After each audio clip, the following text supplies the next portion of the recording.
I'm back, y'all. Yes.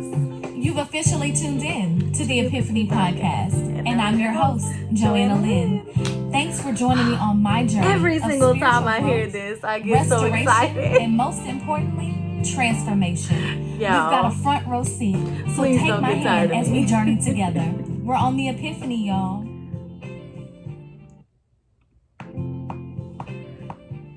Hey everybody, it is Joanna Lynn. I am your host, and we are here for episode 32. Honestly, the title of this episode is We Can't Breathe. I've been meaning to record an episode for the last 3 weeks. I want to start off by apologizing that I have had such a delay. I've had some personal health issues between work and excuse after excuse after excuse. I've had a hard time being consistent with my podcast, so I do apologize. But this episode is something that has to be put out. Is something that I could not wait any longer to talk about.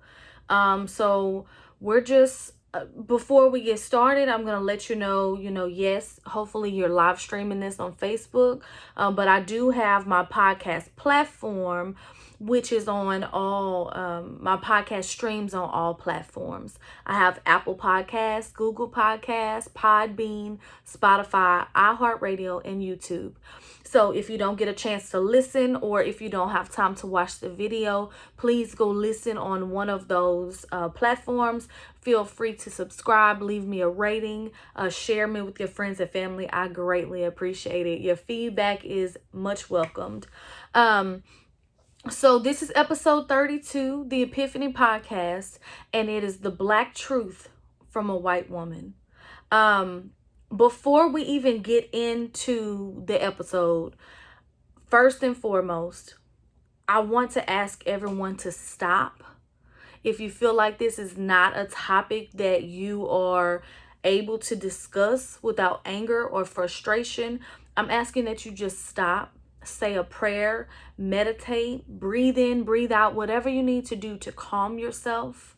I am asking that you approach this issue with an open mind, a soft heart, and willing to learn or grow from what I have to say. Now, what I have to say is not the end all be all. It is just based on personal experiences, opinions, and things that I see on social media, out in the world, in my church, on my job, in my families, and everywhere else. Personally, I wrestle back and forth with the idea of doing an episode based on racism. And I'm going to tell you why. I know a lot of times this conversation can get very heavy. It can get very touchy. Things can be misconstrued. People can be misunderstood. There can be a lot of backlash. But I just want to take a moment. If you are a person of color and you know me personally, whether family, friend, brother, sister, I personally want to apologize to you.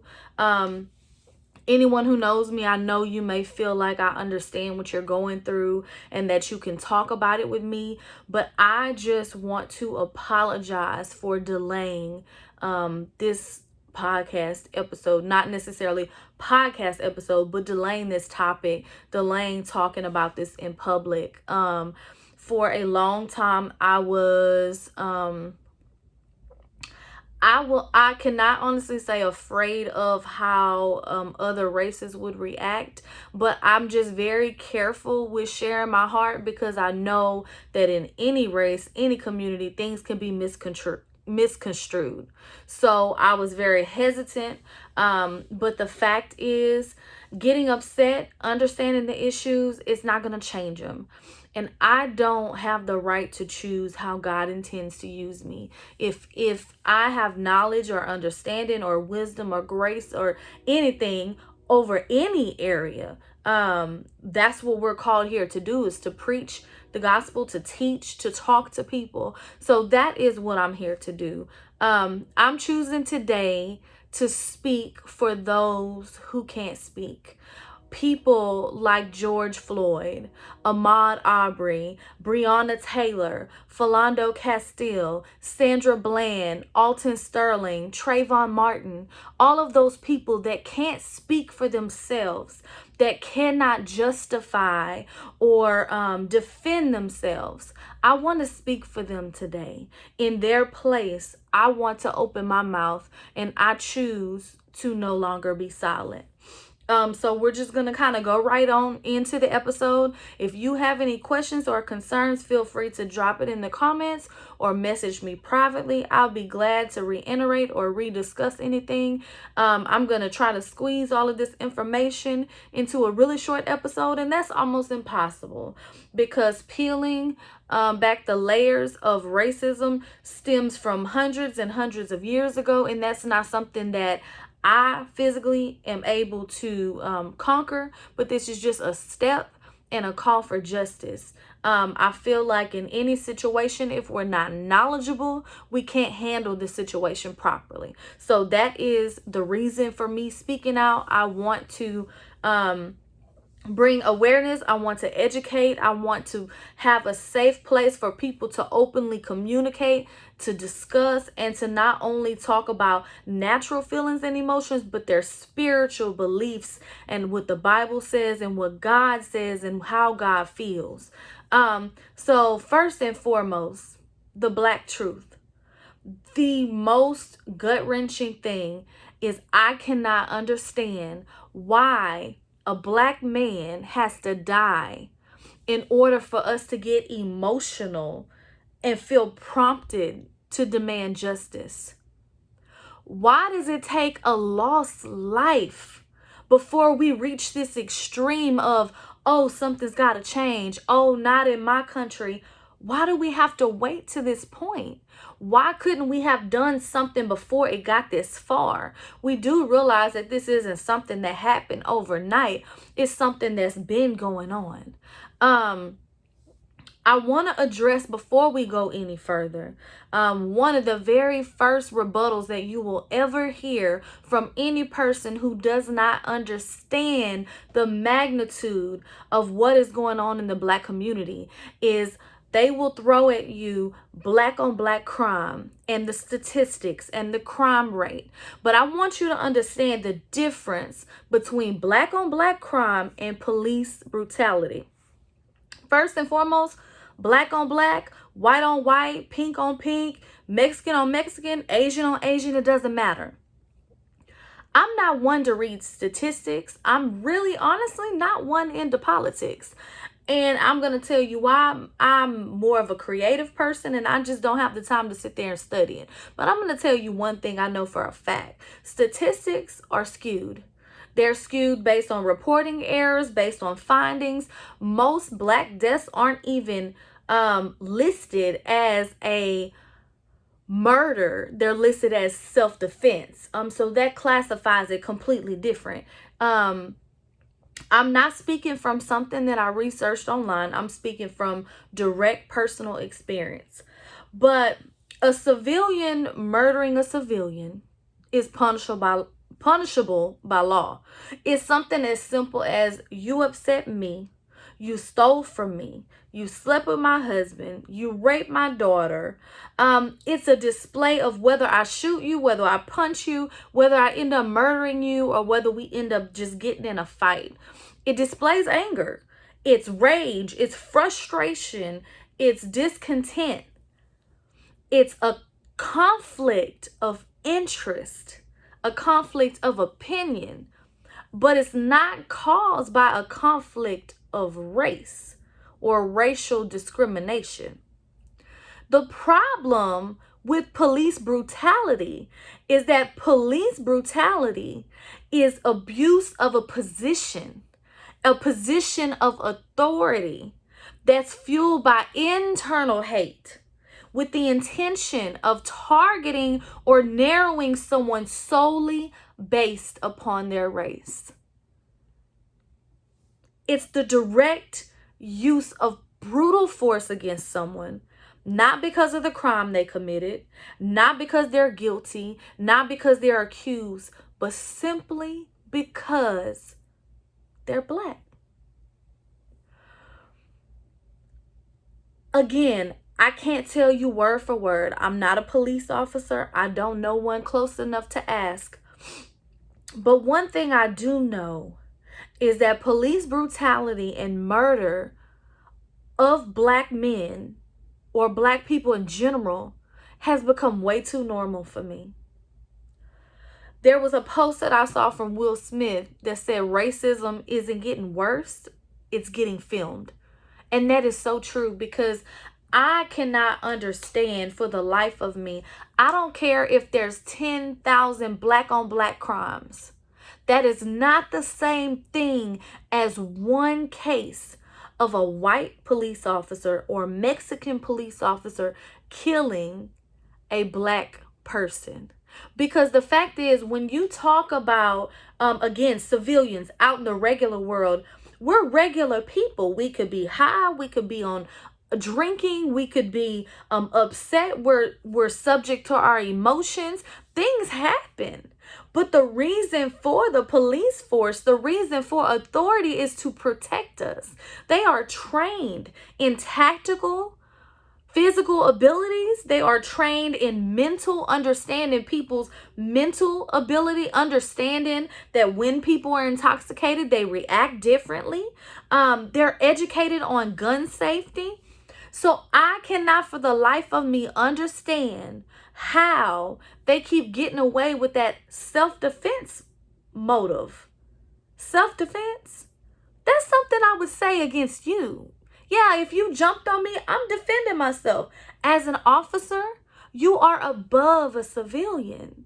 You should know better. And if you're that afraid of people, if seeing a Black man scares you that much, you shouldn't be a police officer, because I can't trust you. That Black man can't trust you. Like, if you are that afraid of a person of another race, you shouldn't be serving our communities. Another thing I don't understand is I've been around people who have been in physical altercations. You can tackle someone. You can put someone in a headlock. There's so many other things you can do other than shooting them. I don't understand. Why don't they pull out the baton and hit you? Why don't they taser you? Why don't they spray pepper spray? Why are all these deaths ending because a gun was pulled? Why is that the first choice and not the last? On top of that, I personally have attended gun classes. I carry a gun with me. The first thing I was taught in defense is if someone raids your home, you don't have to shoot to kill, but you shoot to disarm them, disable them. When you're in combat with someone, shoot them in the foot, shoot them in the arm, shoot them in the leg, something that will stop them from attacking you, but it doesn't have to result in death. How is it so easy to pull out a gun and pull the trigger and take someone's life? You know, little tidbits of Black truth, and these are just little bitty minute things considerably versus a death, but things that I've personally witnessed over my lifetime with people I love. One of the first times I ever can remember experiencing or being around racism was when I was about 6 years old. I have two cousins that are a year and 2 years older than me. They are half Black and half white. Our mothers are sisters. And so from eyes view, they look Black, I look white. So we went to this store, and my oldest cousin went in first because we wanted some of those blow pops. They were like 25 cents. So we gave her the money and sent her in the store. Me and my other cousin stayed outside. Well, she came outside and she was like, the lady wouldn't let me buy them. And we was like, what you talking about? What you talking about? The lady won't let you buy them. She was like, I don't know. I was like, well, Are they out? Do they not have any more? She was like, no, they got them. She just wouldn't let me buy them. She told me to get out the store. Okay, 6-year-old. So then I'm like, well, and I was sassy. I guess I still am. I was like, well, I'm going to go get them then. I walked in the store. I brought the blow pops to the counter. I paid for them and I left. And when I came outside and my cousin said, well, why did she let you buy them and not me? And we just looked at each other and we didn't understand. And so we went home and we asked my aunt. We told her the story and we told her that she wouldn't let my cousin buy them, but she let me. And so my aunt had to then explain to us, and I was 6 years old at the time, my cousins were 7 and 8, had to explain to us why the cashier wouldn't let my cousin buy the blow pops, but let me buy them. Because she didn't know that we were together. She didn't know that we were related. She thought I was just a regular old white girl walking in the store and didn't know that I was there with 2 black kids. So there's another instance when I had a very close friend of mine in middle school, and this teacher had been picking on her, like hard down, failing her for no reason. She would come to class. He would always say she was late, tell her to leave. She had to go to the principal's office. Well, one day we were in class and she was frustrated, and she was such an humble person. When I tell you, I knew this girl inside and out, so humble. And she was so upset because she couldn't join honor society because she had failed this class because this teacher was picking on her. Neither one of us at the time really thought, oh, it's because she's black, or oh, this or that. We didn't think about that. That's not something that that you just readily think about unless you're trained to think that way. So she opened her mouth and she said something to the teacher. Honestly, I don't remember the exact words, but I can honestly tell you that she was not rude. She was very intelligent, very articulated. And as soon as she started to speak, the teacher just started freaking out and was like, whoa, young lady, calm down. You're being combative. You need to take yourself and sit down, or you're going to get kicked out of class. And so I stood up, automatically wanting to defend my friend. And I was like, what do you mean? She wasn't even raising her voice. And I stood up and spoke for her. And once I stood up and spoke for her, the teacher accepted it. And the teacher agreed to let her stay in the class. But I've wondered to this day if I wouldn't have spoke up for her, if me with my pale white skin wouldn't have stood up and spoken for her, would she still have gotten kicked out of class, or would she have been allowed to stay? There's another time when I was 17. It was my high school graduation party. And what you have to realize is that when you find people, like me, who are not racist, it doesn't mean that we don't have people in our family who are. So I have a uncle that I had not met. This was my first time meeting him. I knew who he was, but he lived far away. So I pulled up to my house, didn't know that I was having a graduation party. It was a surprise. And walked up, and there was this kind of heavy-set white man standing beside my mama.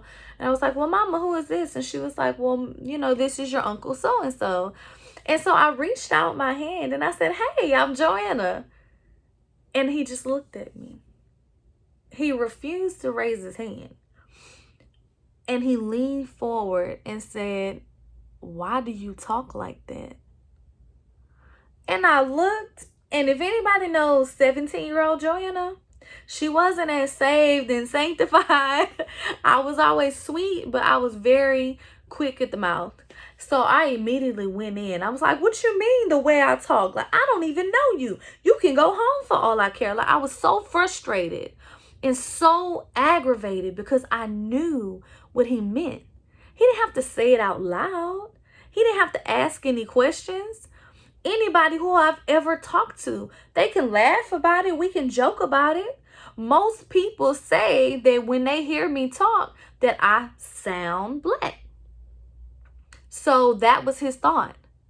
Not only did he say, why do you sound like that, but why do you talk like that? As if it was something I was doing on purpose. Little things like that. Recently, about 2 years ago, two of my very best friends, they were at the church. Like, church was over, it was kind of late in the evening, 9-10 o'clock, dark outside. Sometimes we do this all the time. We leave worship practice and we'll sit outside and we'll talk, we'll listen to sermons, we'll pray together. Well, they were at the church, text us, cops came. For what? Oh, because it was suspicious that they were sitting there, and they happened to be two young Black people sitting in a car together praying on a church property, and it was suspicious. But then here I am, I'm like, but we stay there all the time. And yeah, some people on the worship team are Black, but some of them, like me, are white. We've never had the cops come on the property asking us what we were doing. Never. I can also remember when in my last relationship, I was dating, obviously, a Black guy. He had children, which I still to this day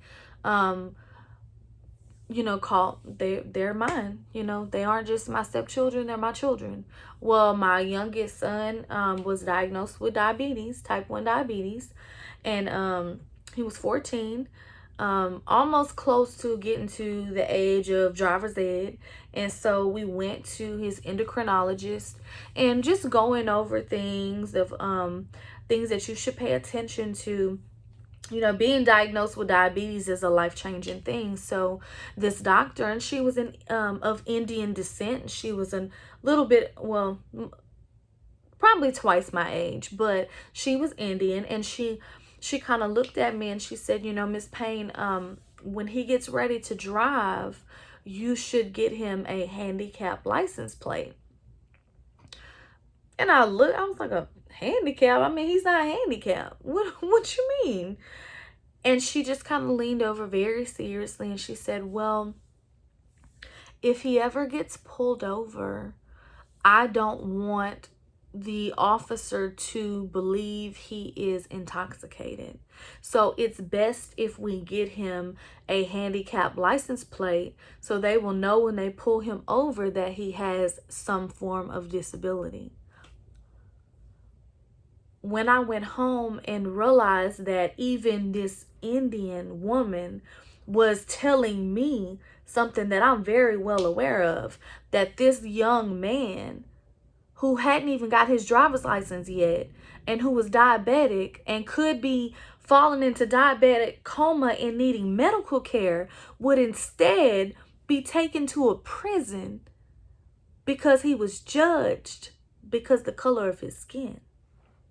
So little things like that, not so little, but seemingly compared to a murder, things like that Black people deal with day in and day out. That is their reality. And so with their reality, and you say, you don't think all these things happen. You don't know that all these things happen. So here's on to my next point. Whether you've heard it or not, the term white privilege. You might not like it, but let me tell you, it is very true. White privilege is the privilege to live a fear-free life without even knowing that you're living it. What I want you to do, honestly, the purpose of this episode really is not to divide races, but to bring them together. So I want you to take away all of what you've been told and all of what you've ever thought. And let's be honest. You don't have to type your answers in the comments, but I want you to be honest with yourself. I'm going to ask you a very long series of questions, okay? I just want you to honestly answer yes or no. And I'm really specifically speaking to people that are not of color. I don't care what race or background you have, but I'm basically speaking to people that are not black, okay? Number one, have you ever feared for your life while being pulled over during a routine traffic stop?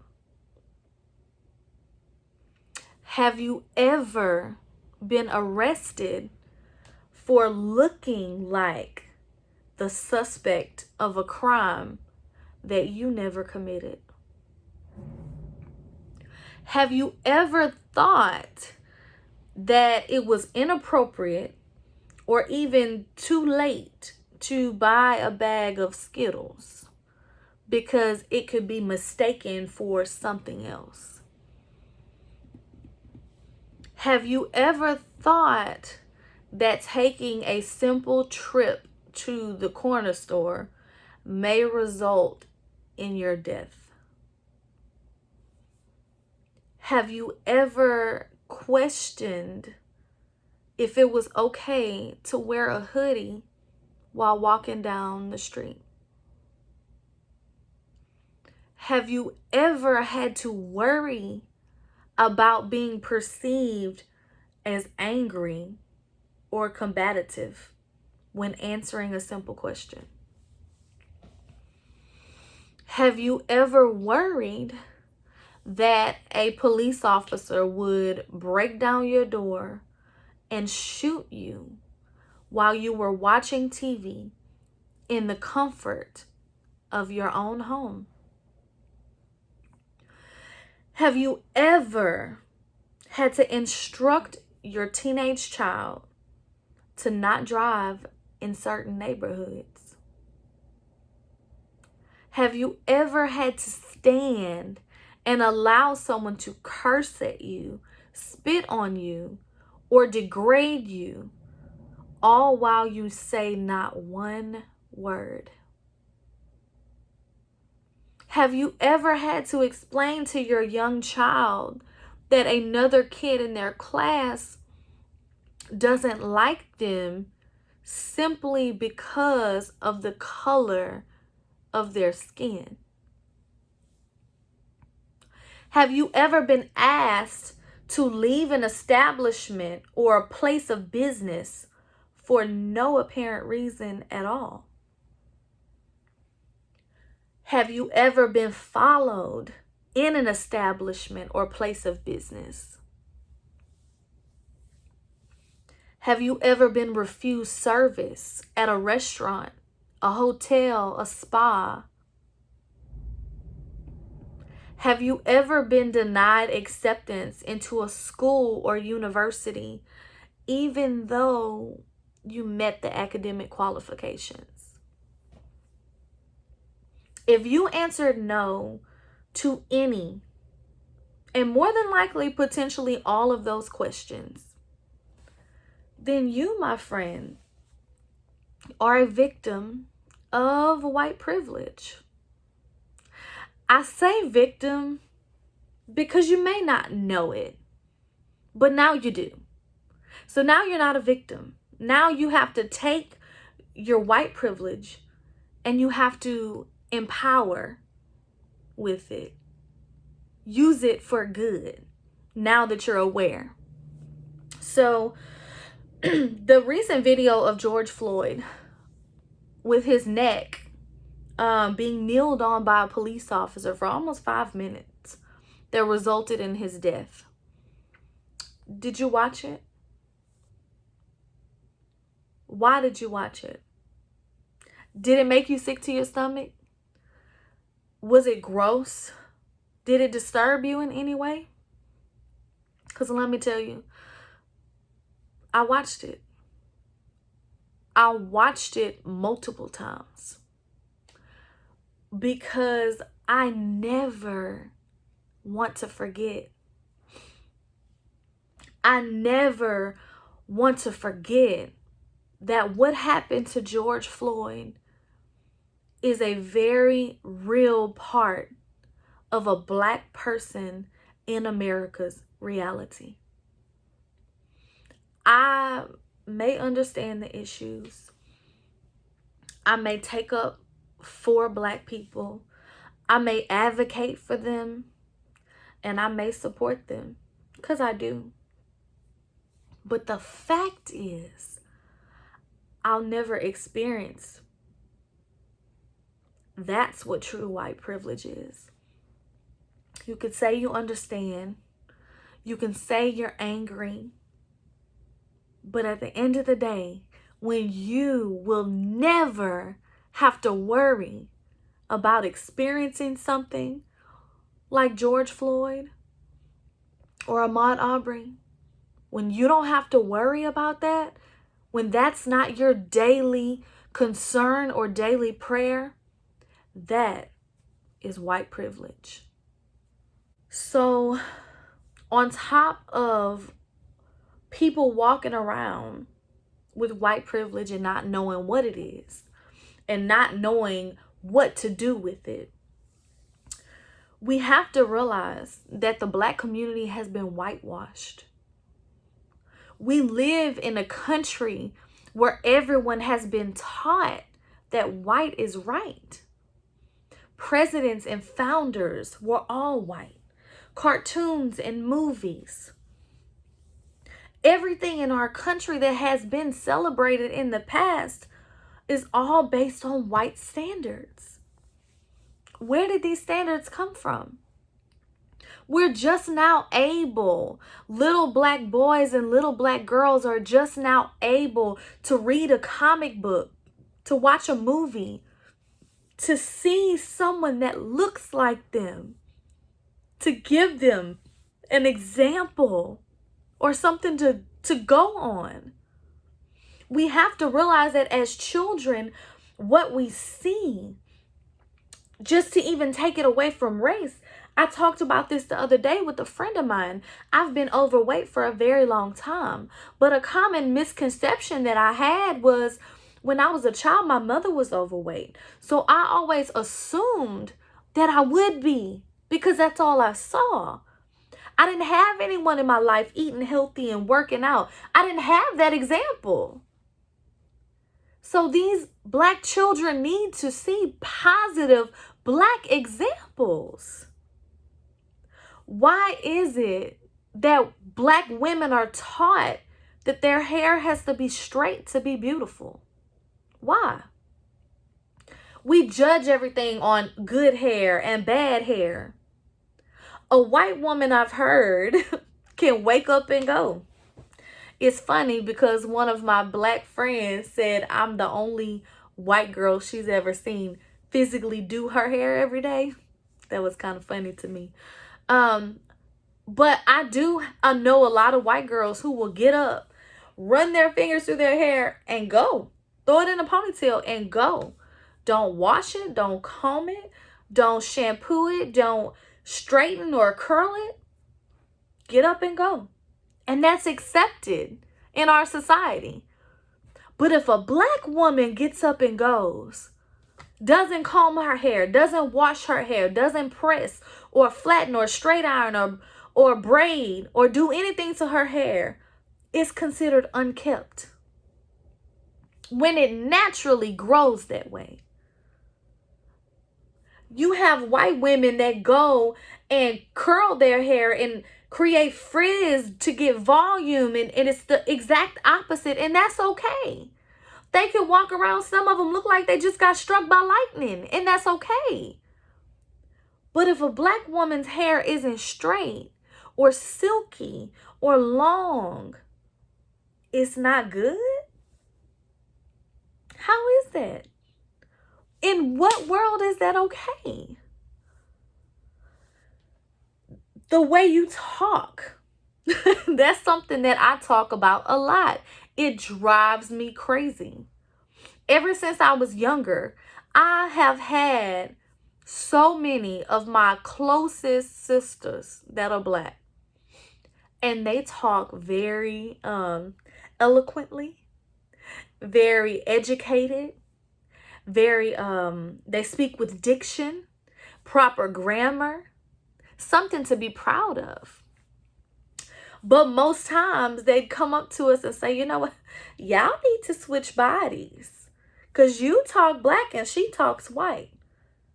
Who determined what a white person should sound like? Or better yet, what a black person should sound like? For me, I get the question all the time. And what's funny, it comes from all kinds of people. It doesn't matter what race, where they come from. Almost every day, I come in contact with somebody. And it's like they have a nice way of saying it. So the first thing they'll do is be like, where are you from? Beaumont, Texas? Where I'm at? Well, I mean, you don't sound like you're from here. Or are you from New Orleans? Like, nah. I've heard people in New Orleans talk. I don't sound like them. Yes, I might have an accent. Yes, I might sound different than what you expect for me to sound like. But I don't sound like I'm from New Orleans. So then, the very next question is, oh, you must be married to a black man. And that's where my blood starts boiling. Because first of all, you're disrespecting the entire black race by judging them and judging me based on the way that I talk. Because you're assuming that all black people have to sound the way that I sound. In what world? On top of that, you're insinuating that I'm so shallow that I would change the way I talk based on the man that I marry? No, ma'am. I've been talking this way. I am a product of my environment or whatever. I don't know. I can't explain why I talk the way I talk, but it's not because I married a black man. So to lighten the mood and to make the situation better, I've just gotten to where I lie. People ask me that and I'm like, no, my husband's Chinese. You ought to see the look on their face. They're so shocked, like, what? Like, first of all, it's none of your business. I'm not offended that they're asking me why I talk the way I talk. I'm offended because I know without them saying it out loud that they're associating my voice or the word choice with the black community. And who says that all black people talk like this or talk like that? Who says that they have to meet these standards that you're placing on them?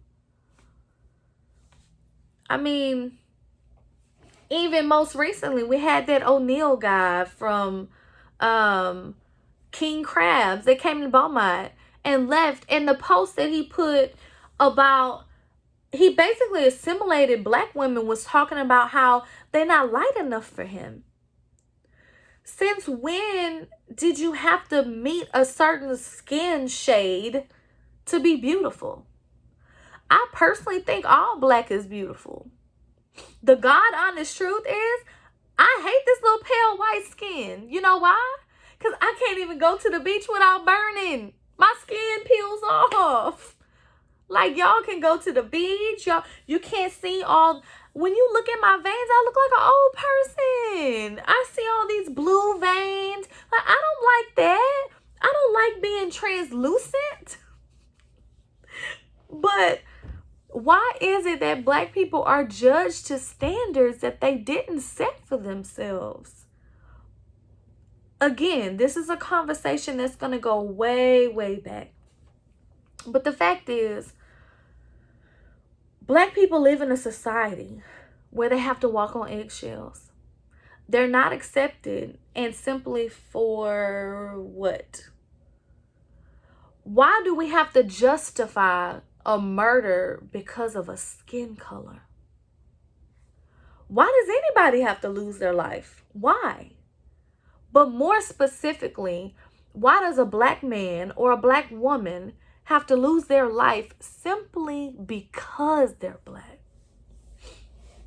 If murder was based on your eye color, your favorite food, or the genre of music you listen to, or maybe what neighborhood you live in, all of those things are capable of being changed. You can move. You can eat different foods. You can put in contacts. But you can't change the color of your skin. Nobody on this earth got to choose whether they wanted to be black or whether they wanted to be white. So now, after all this rambling, I really want you to understand that the sole purpose of this episode is to talk about the solution. I believe first and foremost that the solution to any problem, especially one like this, especially one as deeply rooted, is Jesus. I want to tell you, in so many scriptures, Jesus tells us how powerful love is. Proverbs 10:12 said, hatred stirs up strife, but love covers all offenses. John 13:34 says, a new commandment that I give to you, that you shall love one another just as I have loved you. Ephesians 5:2 said, walk in love, as Christ loved us and gave himself up for us. He gave himself up for us, not for white people, not for black people, but for us, for all of us. 1 John 4:8 says, anyone who does not know love does not know God, because God is love.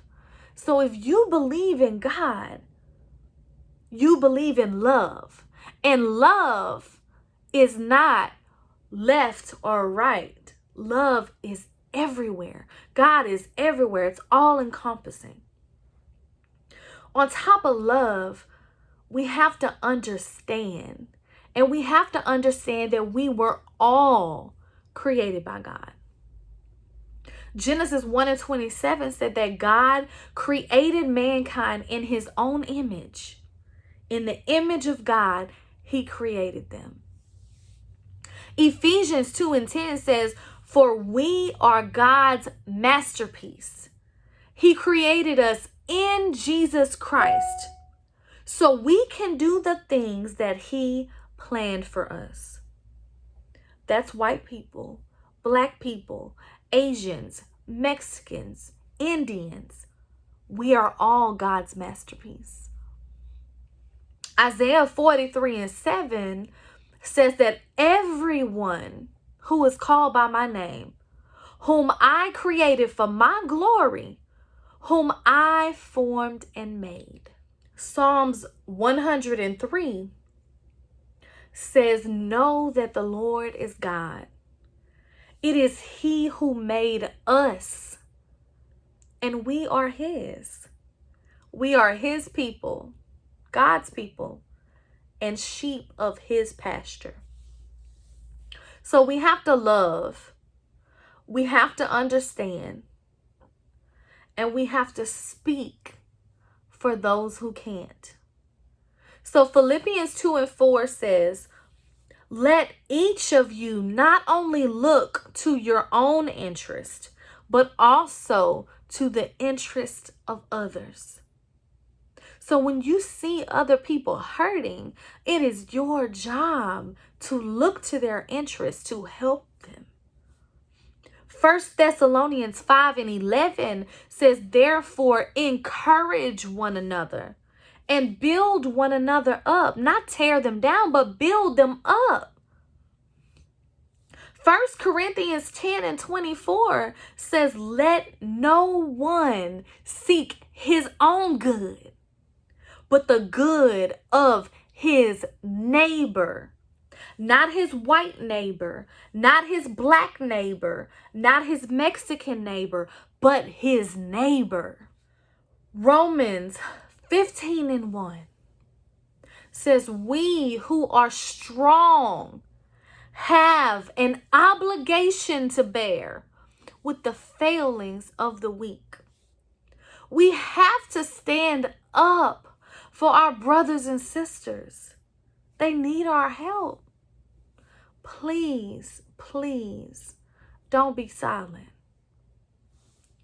This episode is dedicated to all of the Black men in my family that I love dearly. I choose to say their names today before it ever becomes a hashtag. Because in the name of Jesus, these names will not.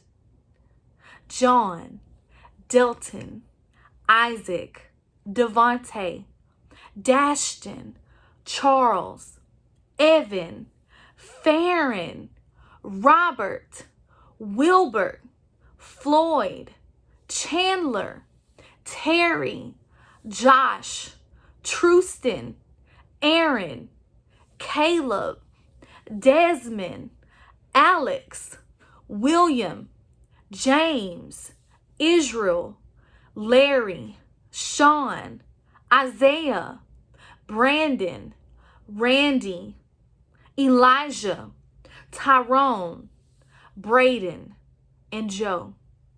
These names will not become a hashtag. Please, thank you so much for listening. I appreciate your time. I appreciate your love and your understanding.